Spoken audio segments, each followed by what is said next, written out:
All right, let's now try some subtraction problems. So here again, we're subtracting these rational expressions. So the most important thing by far is that we have the same denominator. And in this case we do. So we would write this over that common denominator, which is 6x minus 5. And then we would have to combine the numerators. So in this case it would be 9x, and then we would have minus 2.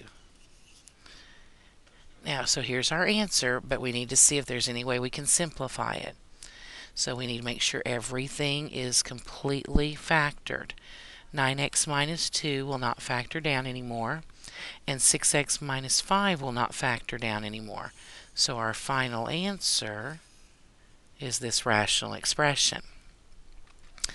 But now you do have to be careful when you're working with subtracting rational expressions, because you have to take it step by step. Let's look at this problem. Here again we have a much larger, nastier looking problem. But in the end, this is just subtracting fractions, which means the most important thing is we have to have that same denominator. And in this case we do.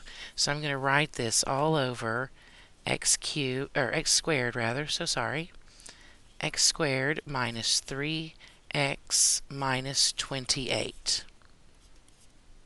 Okay, now we're going to work with the numerators. So we'll have 3x squared plus 8x minus 1, and then we have to subtract off this whole entire trinomial, which means we need to distribute that negative. So we'll have minus 2x squared, and then we have minus 2x, and then minus a negative 9 would be plus 9.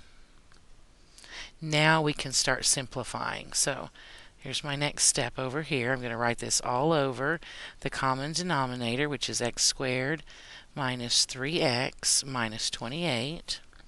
And for our numerator, we've got 3x squared minus 2x squared would be x squared, and a positive 8x and a negative 2x would be a positive 6x, and then we have a minus 1 and a plus 9, which would be plus 8.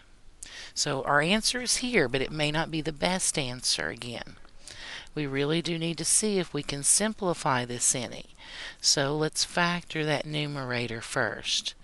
The numerator would factor into, let's see, we need factors of 8 that will give us a 6. So probably plus 4 plus 2.